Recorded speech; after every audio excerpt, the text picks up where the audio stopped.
বিদায় কখনো কখনো বেদনা ছাপিয়েছিল স্মরণীয় হয়ে ওঠে। এমনই বিদায় সংবর্ধনা পেয়েছেন বগুড়া সদরের রায়মাঝিরা দ্বিমুখী উচ্চ বিদ্যালয়ের শিক্ষক রফিকুল ইসলাম। তাকে বিদায় জানাতে সারিবদ্ধভাবে দাঁড়িয়ে আছেন শিক্ষার্থীরা। মঙ্গলবার ইংরেজি শিক্ষক রফিকুল ইসলামকে বিদায় সংবর্ধনা জানাতে বিদ্যালয় কর্তৃপক্ষ এক বর্ণাঢ্য আয়োজন করে। বিদ্যালয়ের মাঠে বিদায় সংবর্ধনা, আলোচনা সভা ও দোয়া মাহফিলের আয়োজন করা হয়। দীর্ঘ ৩১ বছরে শিক্ষার্থীদের বিদ্যার পাঠ চুকিয়ে মঙ্গলবার ছিল তার কর্মজীবনের শেষ দিন। বিভিন্ন ফুলের মালায় সাজানো ঘোড়ার গাড়িতে করে রফিকুল ইসলামকে তার বাড়িতে পৌঁছে দেওয়া হয়।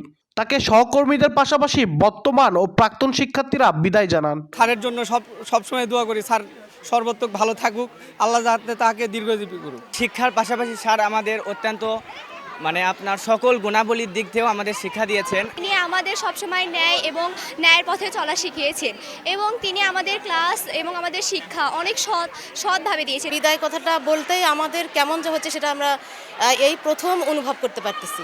শিক্ষক হিসেবেও আমরা তাকে দেখিনি, তাকে আমরা জানি যে শ্রদ্ধেয় বড় ভাই, আমাদের শ্রদ্ধেয় বড় ভাই হিসেবে তাকে আমরা জানি। তিনি একজন সৎ ভালো মানুষ ছিলেন, ভালো শিক্ষক ছিলেন, আমাদের অভিভাবক ছিলেন।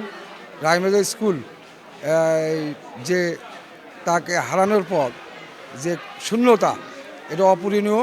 বিদায় বেলায় সহকর্মী ও শিক্ষার্থীদের এমন ভালোবাসায় আপ্লুত হয়ে পড়েন রফিকুল ইসলাম। ঘোড়ার গাড়িতে ছেলে ও মেয়েকে পাশে বসিয়ে দীর্ঘ ৩ দশকের কর্মস্থল থেকে ভালোবাসা আর সম্মানের জুড়ি নিয়ে বাড়ি ফেরেন তিনি। কল্পনাও করতে পারিনি যে এত শিক্ষার্থীরা আমাকে এত ভালোবাসে।